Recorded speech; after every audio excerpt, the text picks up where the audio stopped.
De los escritos de Maximiliano Kolbe, 1010. Gracia divina y dones de naturaleza en los santos. Dios ha asignado a cada hombre una determinada misión en este mundo, y ya mientras creaba el universo disponía las causas primeras de manera tal que la cadena ininterrumpida de sus efectos crease las condiciones y las circunstancias más favorables para la realización de esa misión. Cada hombre, pues, nace con capacidades proporcionadas a la misión a él confiada, y durante toda su vida, el ambiente, las circunstancias, todo contribuirá a hacerle fácil y posible el cumplimiento de esa misión. Y en ese cumplimiento de su objetivo consiste precisamente toda la perfección del hombre, y cuanto mayor es la precisión con que realiza su propia tarea, cuanta más escrupulosamente cumple su misión, tanto más grande y santo es a los ojos de Dios. Además de los dones naturales, el hombre está acompañado desde la cuna hasta la tumba por la gracia de Dios, la cual se derrama sobre cada uno de nosotros en cantidad y calidad tales que las débiles fuerzas humanas pueden reforzarse suficientemente y adquirir la energía sobrenatural necesaria para afrontar la propia misión. Y muchos santos durante toda su vida han colaborado incesantemente con los dones de Dios, tanto naturales como sobrenaturales. En este momento no pienso solo en la purísima Madre de Dios que, inmaculada desde su concepción por privilegio singular, nunca manchó su propia alma, ni siquiera con el pecado más pequeño, sino también en los ejércitos de almas puras, como San Luis o como nuestro compatriota San Estanislao de Kostka, que se presentaron al tribunal de Dios con la vestidura de la inocencia recibida en el santo bautismo. Sin embargo, entre los santos hay algunos que durante un periodo de tiempo más o menos largo han abusado de los dones de Dios y han sido sordos a la silenciosa llamada de la gracia. Algunos de ellos, demasiado entregados a las ocupaciones y a los placeres, aunque estos no fueran pecaminosos, olvidaron su sublime destino, como el seráfico San Francisco, el preferido de la juventud rica de Asís. Otros, tras haber caído muy bajo y haberse revolcado en el lodo del vicio, se habían alejado totalmente de Dios, como Santa María Magdalena, Santa Margarita de Cortona. Otros, en fin, ni siquiera conocían el verdadero camino que se les había asignado, como el apóstol San Pablo, que comenzó abiertamente a haber perseguido por ignorancia a la Iglesia de Dios.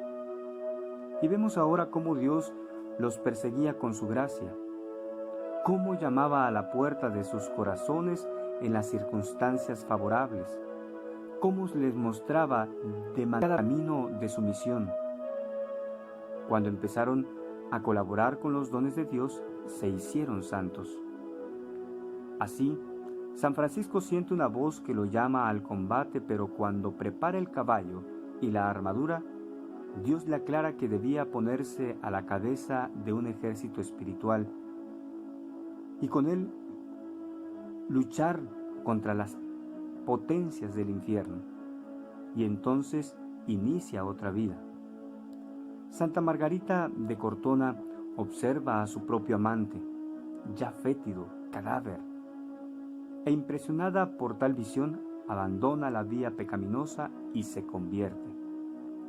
Y San Pablo, cuando, ciego de ira, se está acercando a las puertas de Damasco para encarcelar a los cristianos, arrojado al suelo, de obstinado enemigo se convierte en ardiente apóstol de la doctrina de Cristo.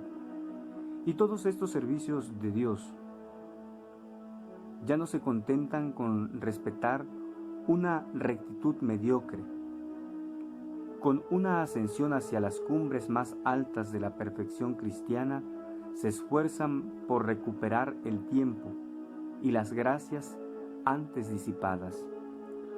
Cuando se trata de la gloria de Dios y de la salvación de las almas, ninguna fatiga es pesada para ellos, ninguna cruz agradable. Desde aquel momento en adelante para ellos todo es un placer, todo un tesoro, ya que todo está al servicio del amor de Dios.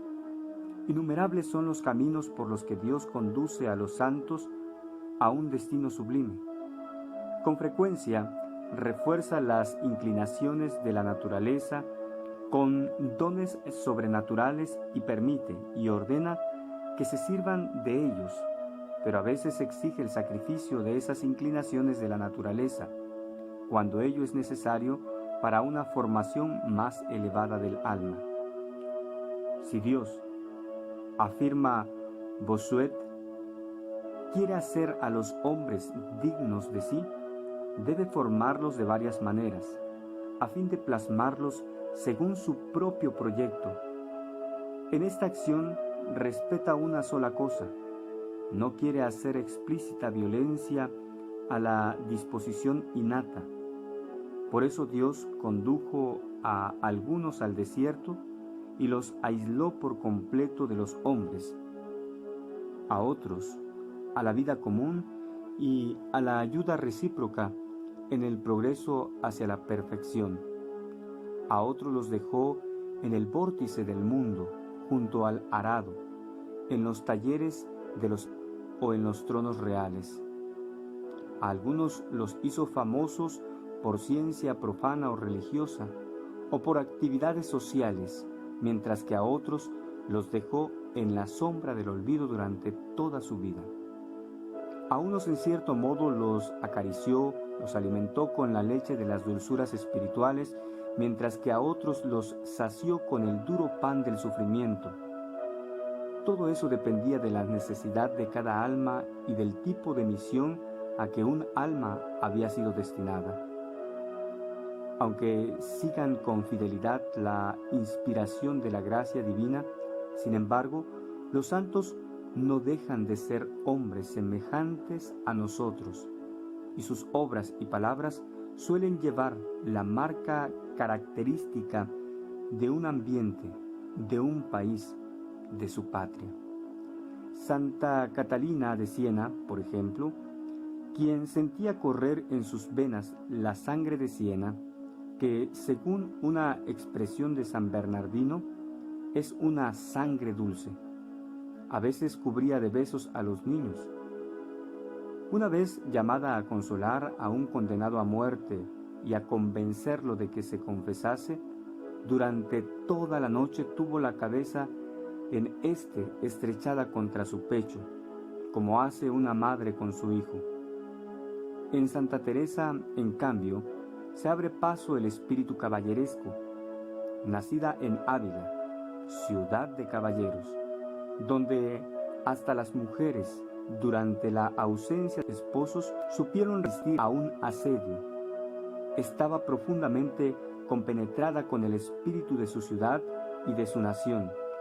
Precisamente por eso encontramos en sus escritos las expresiones: Dios de las batallas, el estandarte de Dios, servir a Dios con ánimo varonil. La misma actitud se puede reconocer en el compatriota de Santa Teresa, San Ignacio de Loyola, que había sido soldado.